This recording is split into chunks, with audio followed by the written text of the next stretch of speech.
Dear guests, welcome again to our second day of Algae Nexus conference. Today's program starts with keynote session by Professor Dr. Olaf Kruse from Bielefeld University with the title of Bioengineering Microalgae for their application as green cell factories. Olaf Kruse started his scientific career as a postdoc at Imperial College London with research topics on plant molecular biology. In 2006, he was appointed as the Head of Life, Earth and Environmental Sciences at the European Science Foundation in Strasbourg, France. In 2007, he became a research fellow at the University of Queensland, Australia. In 2009, he was appointed as full professor at Bielefeld University, Germany, and in 2015 as the scientific director at the Center for Biotechnology. His research as chair of algae biotechnology focuses on molecular biology and synthetic biology of microalgae to establish them as sustainable green cell factories. The stage is yours, Professor Dr. Olaf Kruse.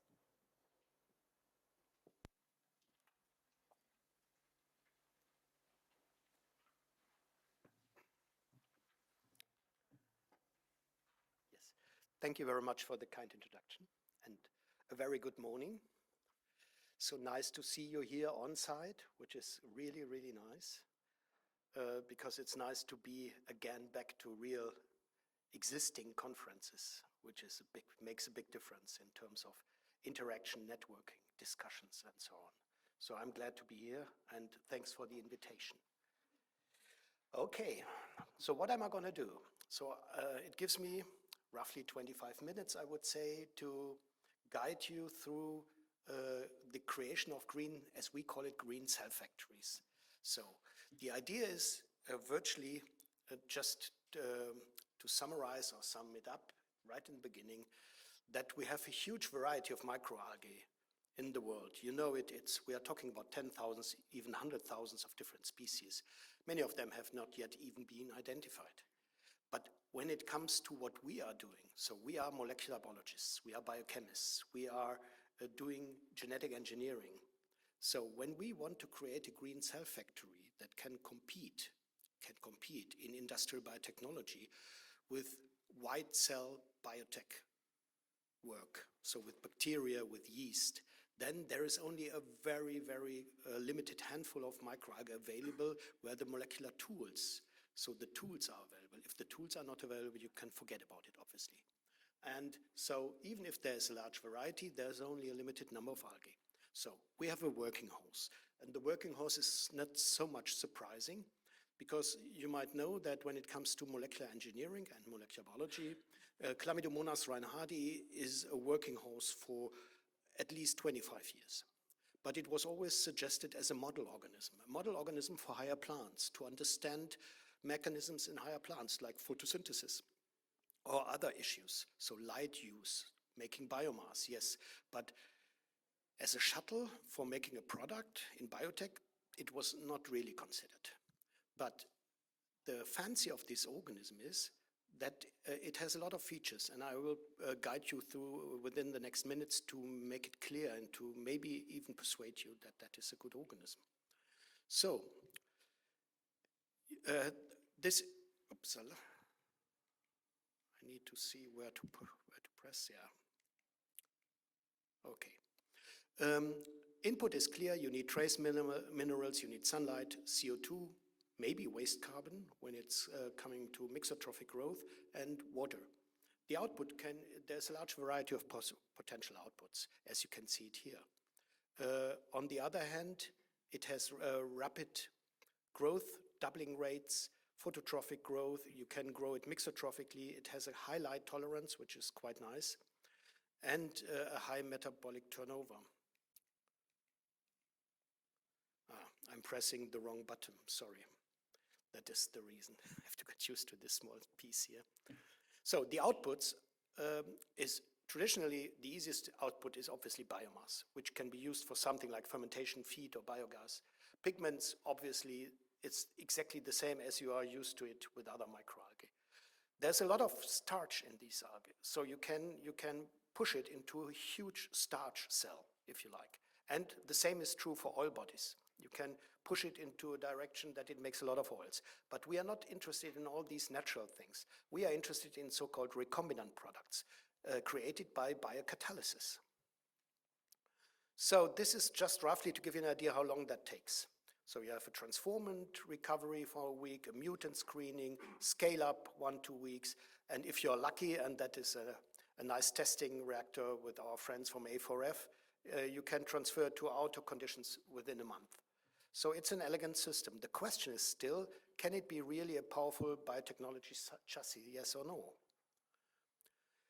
The problem with CLAMI, as it is true for many other algae when it comes to genetic science and molecular biology, that there are lots of bottlenecks. There's a random transgene integration via, as we call it, non-homologous end joining. So it's just randomly going inside a foreign gene. You cannot control this normally. There's a high GC content, high intron density of the genes. So the genes have parts, and I'll come to that in a minute, where there's no coding part inside, but it's only in so-called introns, and that is has some problems. And the biggest problem is maybe the gene silencing. So you put in a foreign gene, but the cell is recognizing that is not my gene, and it's silencing it, and that is obviously not what you would like to see.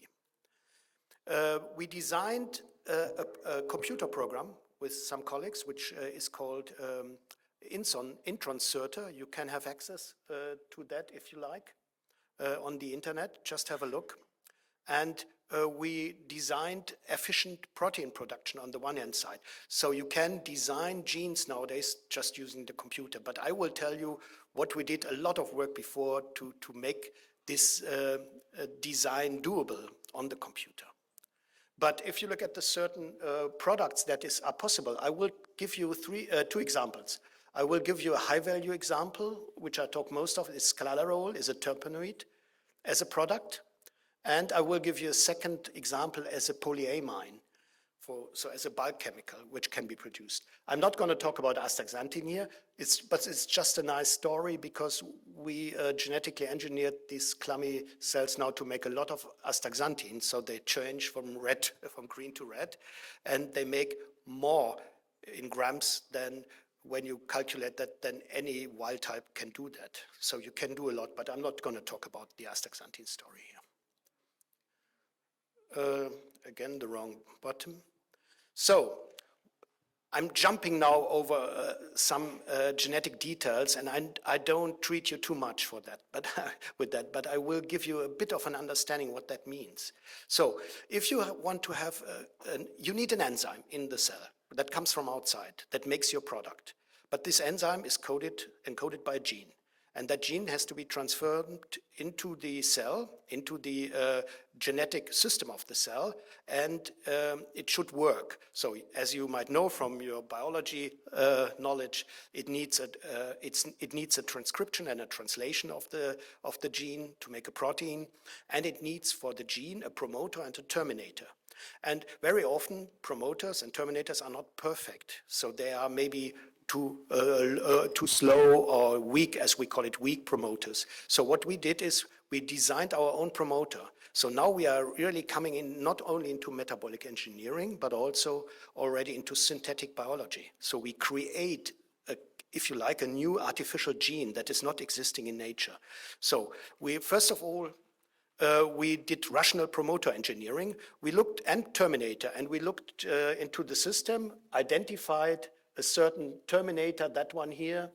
We designed our own artificial synthetic algae promoter, which is a mixture of existing promoters, simply newly designed.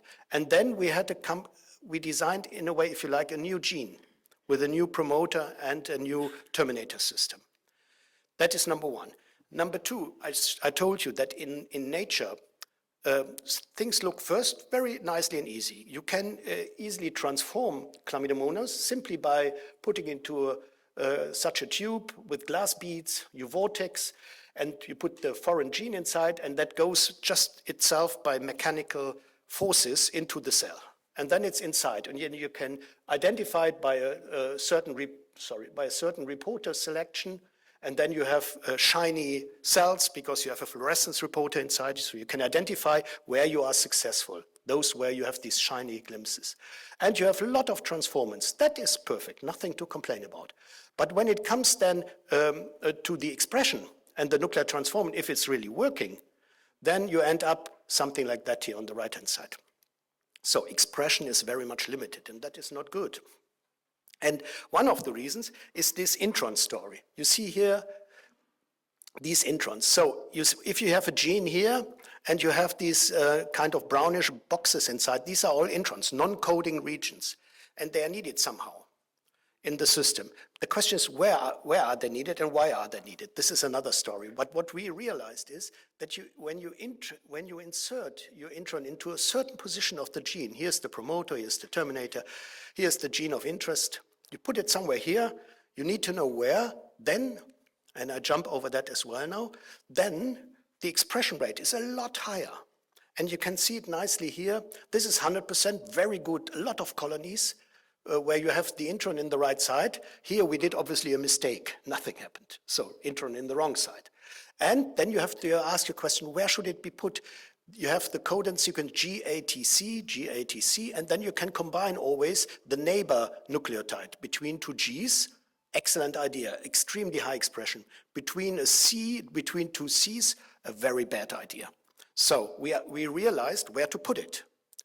And finally, so we had the optimal insertion point between two Gs. N means something that doesn't matter really. Okay. Then you have to take an intron. You can make an artificial one, or you look into nature. What are natural introns in the cells? So we went through many examples in the Chlamydomonas cell of introns and saw how the intron efficiency is when we put the intron into the right side. And you see there's a huge difference. This is the benchmark here, intronless, no introns. So what goes up from here is bad. What goes down is good, is better than the standard. And you see there are lots of alternatives. I'm not going to tell you why we took a very specific one, but we ended up at the end of the day with one of the lower ones over here. Okay, I'm still pressing the wrong button. So now that's it for the theory. You understand, promoter, terminator, everything is artificial now. Artificial intron is kind of an artificially designed gene. But we have the nice thing is there's a program now available. For you, it's easy. When you want to do it, you just go to the program, put in your gene of interest, and the program is doing for you the design. That is quite nicely. Anyway, so this is one example only with the intron story. You see this is patchouli synthase. This is an enzyme we took from an Indian plant that makes out of farnesyl pyrophosphate patchouli, the perfume patchouli. And you see it here on the right-hand side. You can easily smell, I mean, most of you might know it. It's a perfume that you can buy. Nowadays it becomes fancy again. It used to be very fancy 30, 40 years ago. And when you see what we did here in this case, we started introducing one intron, is one of these gray, then 2, 3 at different positions. It's a bit of try and error because there are several GG sites where you could put it in, so it's not clear where. But you see there are huge differences because on the right-hand side you see the relative expression here. And obviously the best one is over here, that one, with 3 introns, same distance more or less in this case. So, and it's a huge difference in terms of expression rates from here to virtually nothing over there. So you see it makes a lot of a difference. As I said, this is the intron inserter. I mentioned that already. And then we started playing around with that. So we made some other products. So patchouli, 0.5 grams per liter is not that much, I know, but you can smell it nicely. We have a smelling algae that is fun. I should have brought one with me. It's a bit of a funny thing. Bisabolene, that was a project, a European project, photofuel, where we were able to make a diesel replacement. Bisabolene, the hydrogenated form of bisabolene is an excellent diesel replacement. It's 11 milligrams per liter, not too much, I have to say. It should be more. Mannyl oxide, I'm not going to talk about that. In the meantime, we are not at 45. We are at 300 roughly, 300 mg per liter. But I will give you the example of sclalarol in a minute. So the idea is always the same.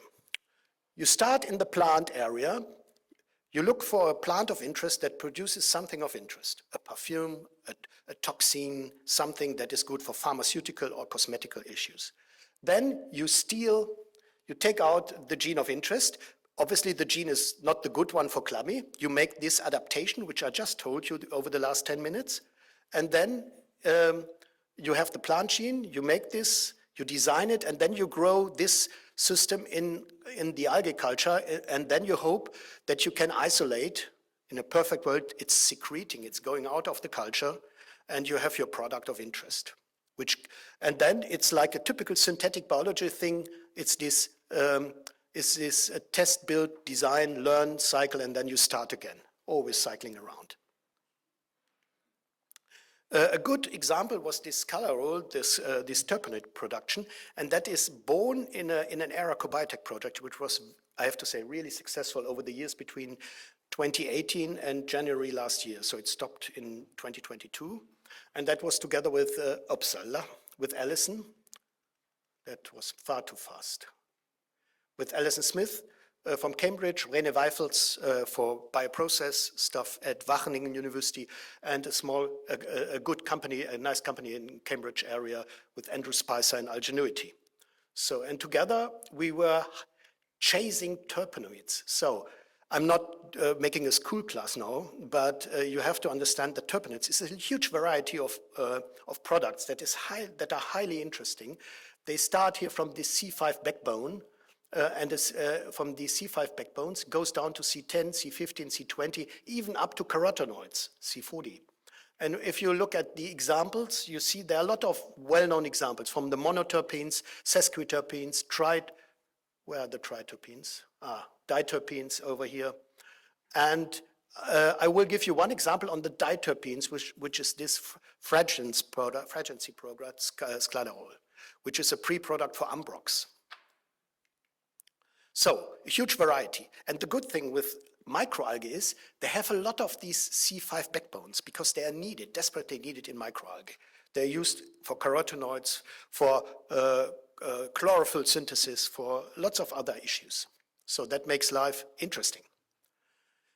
Okay, I'm not telling you too much about the biochemistry now. I mean, this is the holy grail, Taxol. If you want to have this kind of thing for cancer, it's needed. It's very useful for cancer research. You need, and that is the Taxol, but it's very complex. It's definitely not yet done. If you want to have this one, you need, I think, 30 trees. 30 10-year-old trees just for one patient treatment, if you want to do it from nature. So you can see that it would be great if you can produce it naturally in microalgae. So there's a large variety, I told you already. Pharmaceuticals, nutraceuticals, flavors, industrial chemicals, even fuels, although with the fuel is a difficult story. Here it is. 10 trees, 100 years old per one cancer patient. So forget it. It's incredibly expensive. You know? Maybe it's for the Russian president, but for nobody else.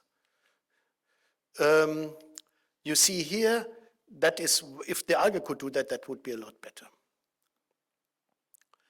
But if you have here this heterologous diterpene synthase expression, and then it targets to the chloroplast. So the product is done in the chloroplast of the cell, but it's secreting naturally. I'm not going to go into this detail. It goes out when it's made. So we have this idea, we have the product, and I guide you now briefly through the sclarol production, and I'm a bit faster now. Sclarol in nature has been created and engineered in yeast with an amount of 730 milligrams per liter. It's a heterotrophic sugar-borne production system. So that is the benchmark.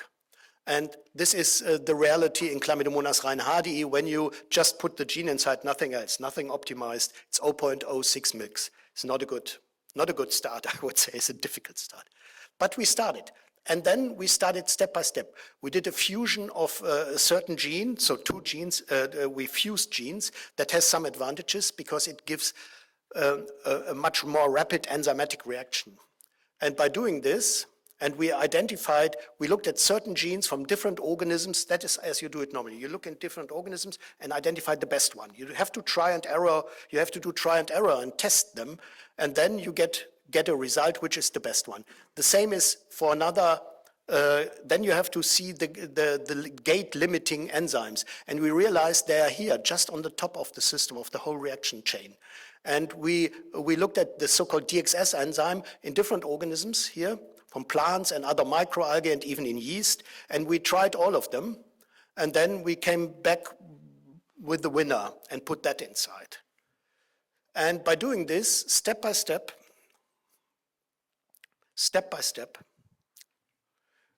we also, oops, that is now something, I don't know why that also, anyway, I have to go back, sorry. We also increased cell growth. So it's not only genetic engineering. We realized that the cultivation, the phototrophic cultivation with these chlamydia cultures was not perfect. So we used the famous, now becoming famous CellDAX system, and we have an expert here sitting in the room who knows a lot about that, and it worked perfectly. And with certain light conditions and other chemical ingredients we put inside, at the end of the day, we ended up, and therefore I'm jumping over that now, and just look at here at the bottom, we ended up not with all these improvements. We started with 0.06, this was the benchmark, and at that stage we have been at 656. So we are very, very close to yeast now. Even now we took over. So we have more than 800 now. So by doing other steps. So you see it's working, but you need the tools, the molecular tools, and that they are only existing in a few species. Therefore it's so crucial to have, when you want to do it in other species, you have to develop the tools. That's a matter of fact, otherwise it's not going to work. I give you briefly a second example, a bulk chemical, polyamines. Interesting thing, cadaverine and putrescine, here we go, here they are. By nature, putrescine is made by these microalgae. Both of them are interesting for polyamide nylon for 6 production, so highly interesting stuff. The funny thing is that, as I said, putrescine is made by this algae in large amounts. If you look at all the polyamines, it's mainly putrescine that is made in microalgae, in Chlamydomonas. So you have the enzyme already there. That is good. For cadaverine, it's not the case. This enzyme here for making, and it's always coming out of amino acids, ornithine or lysine, either putrescine or cadaverine. That is an enzyme that has to be incorporated. The other one is existing already. We did both. And then we produced putrescine and cadaverine separately, obviously. And I'm jumping over that because I'm running otherwise out of time, so forgive me, please. But what we did is exactly the same. We we did the genetic engineering, as I told you before, with the terpenoids. And at the same time, we started to process optimization and see what is a big difference just in these Eppendorf tubes. The same cultivation start and a huge 10 times more biomass. So we are now roughly at 20 grams per liter within a couple of days of cell density in pure phototrophic growth. So that makes a difference. And that is the secret of the bacterial community. Why are they so successful? Yes, they have fast cell division, 1 or 2 hours doubling time, but they have a huge cell density in their cultures per liter cell in their fermenters. And that gives them these high production rates at the same time. This is one of the major secrets. So we did that, and we have for cadaverine, we are in 250 milligrams per liter or 100 milligrams per liter per day.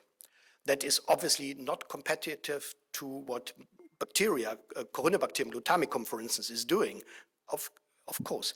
But it's an excellent benchmark now to increase it. And you can make a biochemical from microalgae if you like. Then we started doing so-called genome editing, the famous genome editing, which comes to the fore everywhere, CRISPR. You know this miracle word, CRISPR, is everywhere now. So we established it for Chlamydomonas, and we can do it. And the fancy of the CRISPR is that you can knock out competing pathways to get more putrescine here, because putrescine is converted into spermidine, for instance.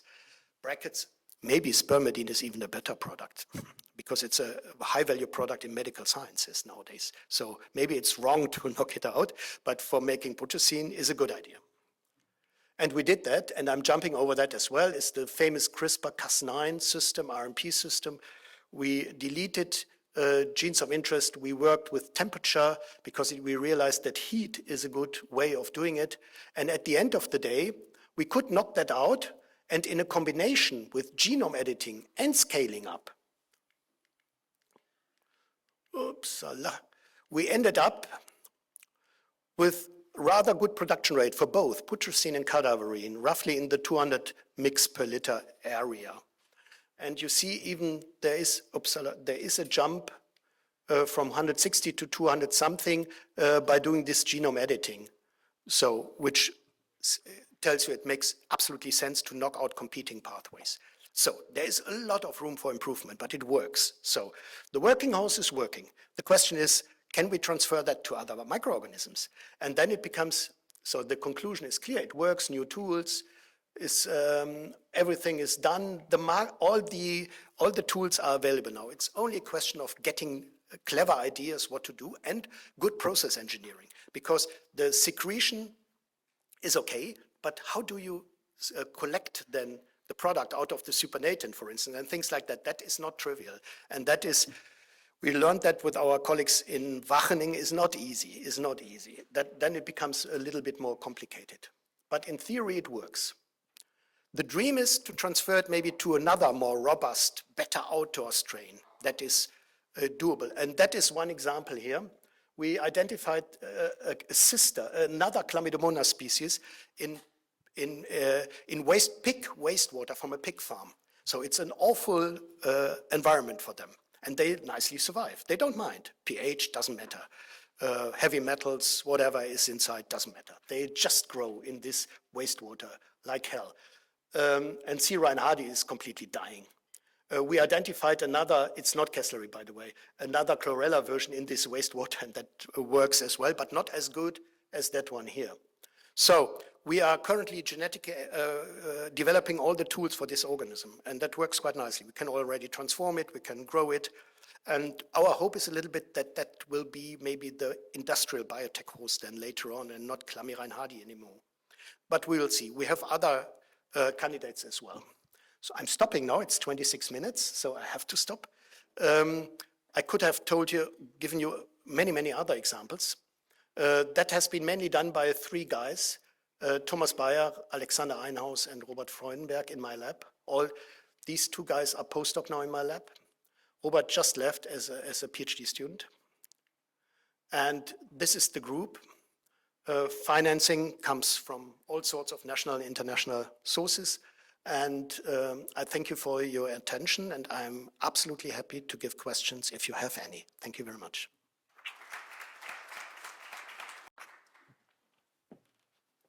If there are questions to ask your Professor Olaf Kruse.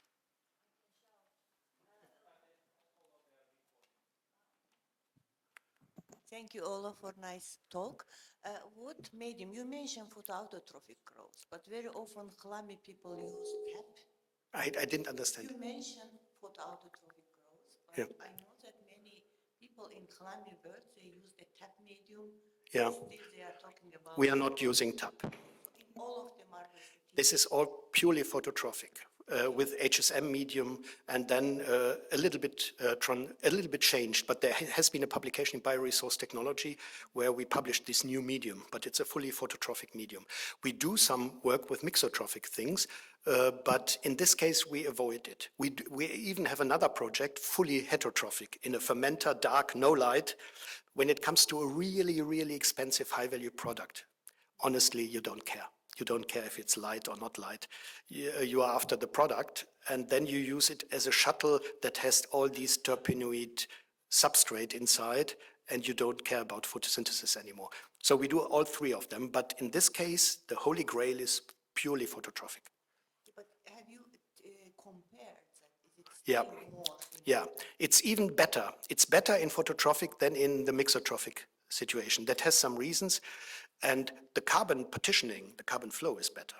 So a lot of the CO2 to the product is not yet perfect, I have to say, is far too low. There is a lot of room for improvement, in particular in this light and dark reaction part, because we lose a lot of carbon partitioning right in the beginning, photorespiration, things like that. That is something really to be improved, is more the way right in the beginning from the CO2 fixation into the first chemical ground products where something has to be improved. Do you add CO2 extra then? Yes. Yeah. It's not atmospheric CO2. It is a little bit, but that is, forget it, it's far too diluted. So we use 2%, 3% CO2. You can even use 5 or 6% if you like. You get more product. Thank you.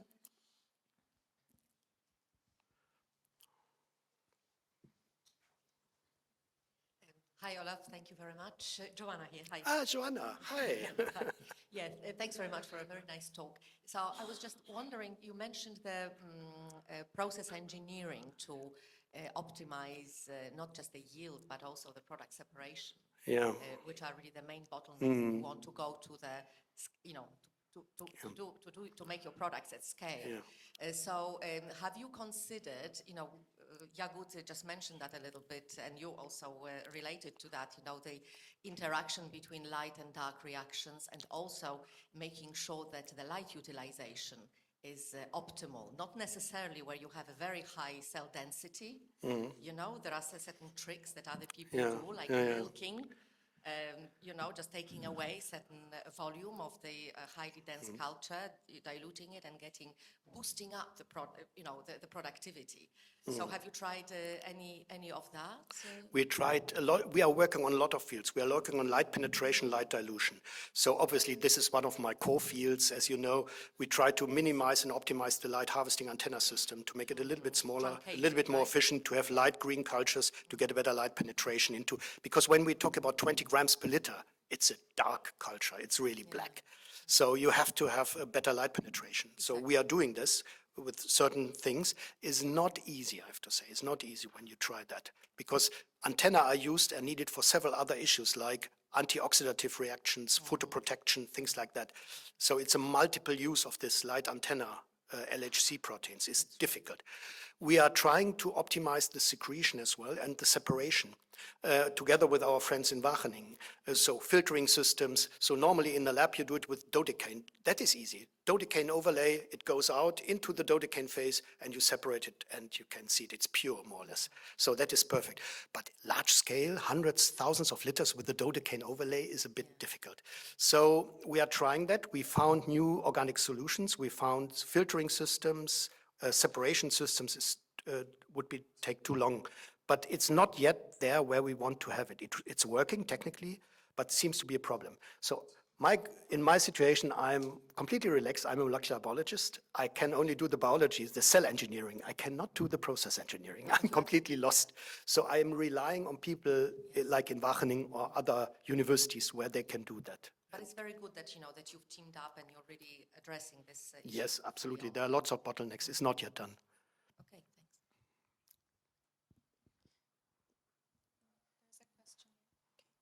thanks. Hello, Professor. Thank you for your presentation. I saw that you started to work with non-model microalgae too for genetic engineering, and I wanted to ask you, what are the biggest challenges you face and how do you achieve them? Yeah, the problem, I could give you an answer for 20 minutes now. So it's, whenever you start with a new organism, you face problems you would even not expect. For instance, the genes are different, they are not the same. The promoters are different, the terminators are different, the intron system is different, GC content is different, whatsoever.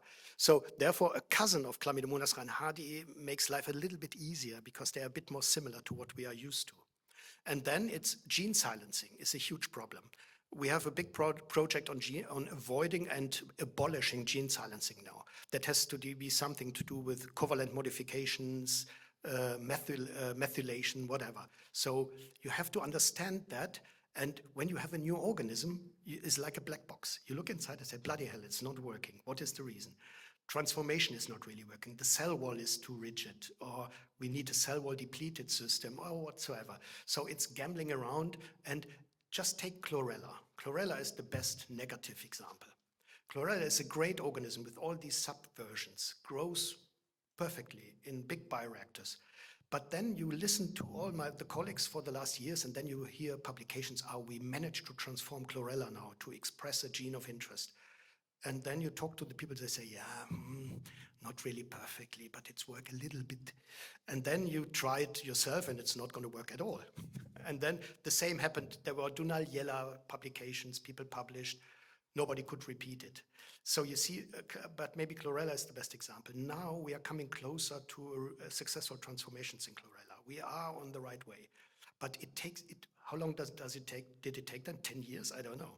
So we have no time for 10 years. So therefore, you have to be careful to find the right organisms.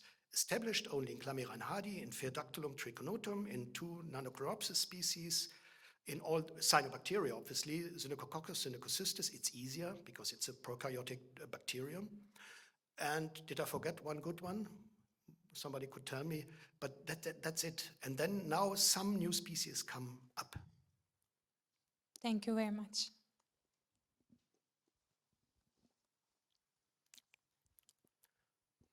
Olaf, fantastic work, thank you. In fact, as a follow-up, yesterday, Alison mentioned that they tried different sister species of Chlamydomonas and then failed. You mentioned astaxanthin, for example. You would expect, for example, snow sister species like Nivalis would expect much more, but I'm inferring from your talk that it's, more than 100 megabytes genome, a lot of introns, and it's probably one of the major causes. I just said to a colleague 3 days ago, he's up to the mountains. I told him, if you find Nivalis, just bring it back to our lab. We need a little bit more. I mean, you see, looking for other species, you have to be very careful. This is a good example. When you go to the extremophiles, and this is an extremophile, you are facing completely different problems. The growth rate is lousy, is low, because they're extremophiles. They don't want to grow, they want to survive. That is their major idea in their metabolism. So using an extremophile microalgae is, in most of the times, not a good idea. You have to get it growing, and that is very difficult. And then you have to install all these features. So in my mind, it's much better for certain products. I would stick to Chlamydia because it works perfectly. Now we even give us 2-3 more years, we will make grams per liter in certain products. And then we can grow them. The question is the process engineering. To grow them, it's about contamination. Now we are talking about completely different things. Contamination in large scale is with chlamydia problem. But there is a new thing where you can feed phosphite instead of phosphate. Right. Because with this phosphite transporter from our Mexican colleague. Yeah, Mexican colleague, Luis did that. Herrera, who did a great job on that.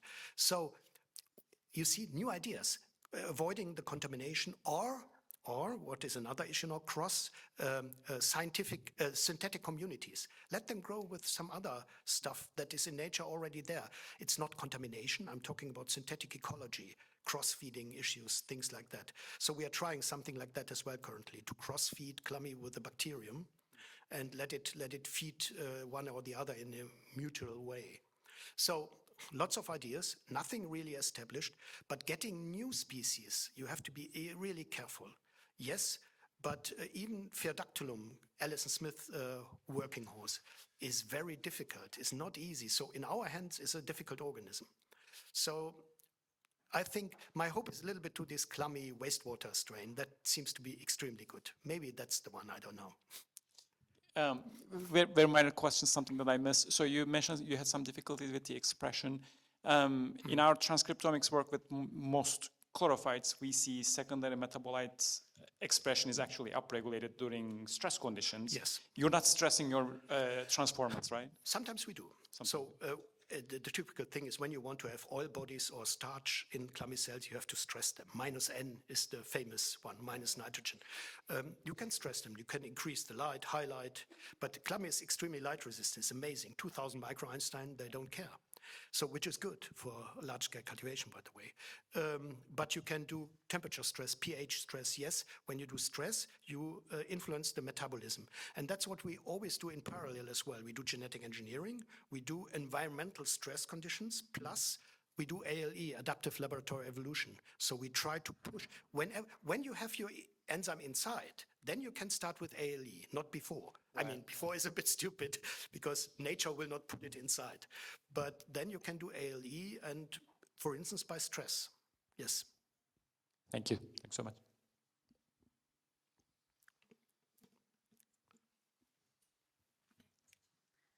Thank you for your inspiring presentation, Olaf Kruse.